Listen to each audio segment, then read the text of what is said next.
ایک اللہ والے سے کسی نے اپنے مقدر کی شکایت کرتے ہوئے کہا، جو کام کرتا ہوں الٹا، میرے تو سارے کام ہی الٹے پڑتے ہیں۔ انہوں نے پوچھا، مہر دیکھی ہے؟ کہنے لگا، جی۔ پوچھا، یہ بھی جانتے ہو کہ مہر پر لکھائی کیسے ہوتی ہے؟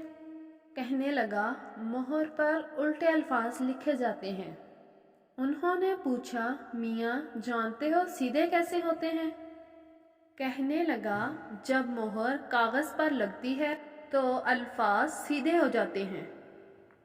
آپ نے فرمایا، جس طرح مہر اپنا ماتھا کاغذ پر ٹیکتی ہے تو اس کے الٹے الفاظ سیدھے ہوتے ہیں، اسی طرح تو بھی وضو کر کے مسجد کی طرف جا اور اپنے مالک کے حضور ماتھا ٹیک، سجدہ کر، تیرے بھی الٹے کام سیدھے ہو جائیں گے۔